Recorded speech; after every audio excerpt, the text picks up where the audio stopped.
திருச்சிற்றம்பலம். நம்ம பார்வதீபதே. பதஞ்சலி வியாக்கிரவாதான் திருவடி வாழ்க வாழ்க வாழ்கவே. அருட்கடலாகிய அம்பலவானருடைய திருவருளினாலே சர்வயாதின குருமகா சன்னிதானம் அவர்கள் பொன்னார் திருவடி கமலங்களை தலைமேற்கொண்டு இந்த நன்னாளிலே திருமுறையின் சிறப்பு என்கின்ற பொருள் பற்றி இப்பொழுது விரிவுரை செய்ய எண்ணுகிறேன். இந்த நாட்டுக்கு சிறப்பு இருக்கிறது என்றால் அது திருமுறையினாலே தான். தமிழுக்கு சிறப்பு இருக்கிறது என்றால் அது திருமுறையினால தான். சைவ சமயத்தினுடைய சிறப்பு வெளியிலே தெரிந்தது என்றால் அது திருமுறையினாலே தான். மனித வர்க்கமாக இருக்கிற இந்த பூமியில இருக்கிற நமக்கு ஒரு பெருமை இருக்கிறது என்றால் அது திருமுறையினால தான். திருமுறையின் சிறப்பு என்று சொன்னால் திருமுறையே சிறப்பு. திருமுறையை பாடுகின்றவர்களுக்கு சிறப்பை கொடுப்பது திருமுறை. திருமுறையை பாடுகின்றவர்களுக்கு சிறப்பை கொடுப்பது திருமுறை. திருமுறையாகிய 18,359 பாடலும் சிவபெருமானே பாடினார். ஞானசம்பந்தருடைய உள்ளத்திலிருந்து சேக்கிழார் வரையில் உள்ள 27 ஆசிரியருடைய உள்ளத்தில் இருந்து சிவபெருமானே பாடினார். அவர்களை ஒரு நிலைக்களமாக கொண்டு அவர்களுக்குள்ளே இருந்து அவர்களை அதிர்ப்பித்து நின்று சிவபெருமான் பாடினார். நாயேனை தன்னடிகள் பாடுவித்த நாயகனை பேயனதுள்ள பிழைவுறுக்கும் பெருமையன். பந்தவருக்கு ஆளாக்கி பணி கொண்டாங்க பண்ணியது ஒரு தமிழ் நூலும் பாடுவித்து என் சிந்தமைக்கு அடுத்த திருவருளினானை செங்காட்டம் குடியதில் கண்டேனானே. அதனாலே பாடினவன் சிவபெருமானே. அந்த பாடலை இந்த தமிழ்நாட்டுக்கு கொண்டாம்பார். அது பெரிய ஆச்சரியம். நம்முடைய நாட்டை போல வேற எந்த நாடும் கிடையாது. தமிழ்நாட்டை போல வேற எந்த நாடும் கிடையவே கிடையாது, கிடையவே கிடையாது. என்ன காரணம் தெரியுமா? கைலாயத்திலே பதஞ்சலி வியாக்கிரவாத எனக்கு இந்த தாண்டவ காட்சி எங்களுக்கு தர வேணும்னு கேட்டாங்க. கைலாயத்துல அவர் அங்க ஆடமாட்டேன், தில்லையில ஆடுவேன்னார். தில்லை ஆகிய தமிழ்நாடு சிவபெருமானுக்கு பிடிச்சிருந்தது. அவன் வான் பழித்து மண் புகுந்து மனிதரை ஆட்கொண்ட வள்ளல் சிவபெருமான்.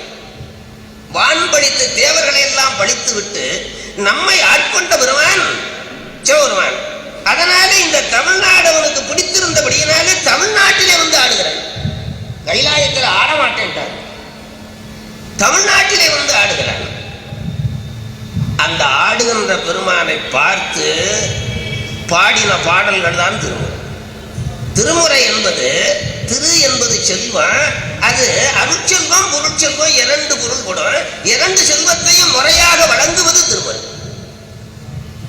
அருட்செல்வம் பொருட்செல்வம். பொருட்செல்வம் என்பது இந்த உலகத்து பலன்கள் அத்தனையும். அருட்செல்வம் என்பது முத்தி பயன். பொன்னும் மெய்ப்பொருளும் தருவானை போகமும் திருவும் புணர்ப்பானை என்றார் போல அறம்பொருள் இன்ப வீடு வேறு எல்லாவற்றையும் தருவது திருமுறை. அதில் அந்த திருமுறையில முதல் 3 திருமுறை திருஞான சம்பந்தர் பாடியது. அவர் எப்படி பாடினார் என்றால் ஞானப்பாலை உண்ட பிறகு பாடினார். ஞானப்பாலை உண்ட பிறகு ஞானப்பாலே பாடலாக வந்தது. ஞானப்பாலே பாடலாக வந்தது.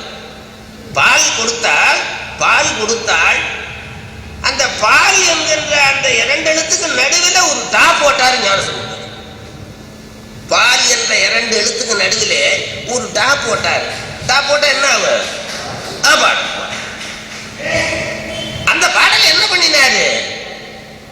பாலை விழுங்கவில்லையா? நம்ம நால்வர் நான்மணி மாலையில சிவப்பரா சுவாமி பாலை ஞானப்பாலை உமாதேவி கொடுத்த பாலை அவர் விழுங்கவில்லை, அதை பாட்டாக மாற்றி என்னுடைய செவியிலே ஊற்றினார். பூவான் மலிமணி நீர் பொய்கை கரையின் இயற் பாவான் ஒளிஞான பால் உண்டு நாவான் மறித்து எம் செவி அமுதாய் வார்த்தவரான் தண்ட வெறித்தம் கமலமே வீடு. இன்னொன்னு சொன்னாரு சிவபிரகாசர். உமாதேவி ஞானசம்பந்தருக்கு பால் கொடுத்தாள் அல்லவா? அப்படி பால் கொடுத்த போது அந்த பால் கடைவாய் வழியா ஒளி இருக்கும் அல்லவா? ஒளி இருக்கத்தானே செய்யும். அதுல ஒரு சூட்டு எனக்கு கிடைச்சிருந்துச்சுன்னா நான் எங்க இருப்பேன்?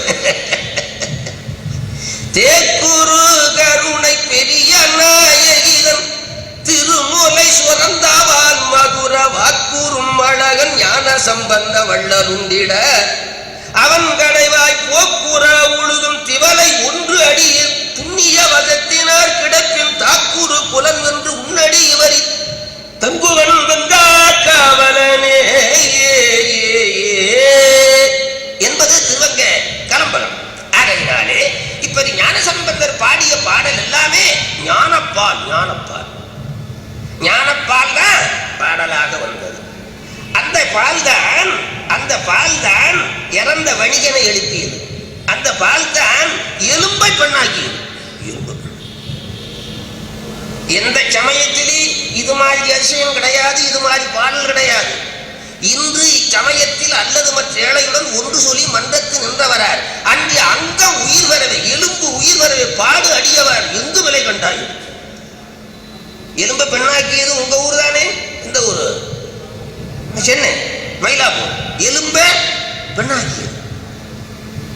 அதனாலே ஞானப்பால் உண்டபடியினாலே அவர் படைத்தல் செய்தார், காத்தல் செய்தார், அழித்தல் செய்தார், மறைத்தலும் செய்தார், அருளவும் செய்தார். ஞானசம்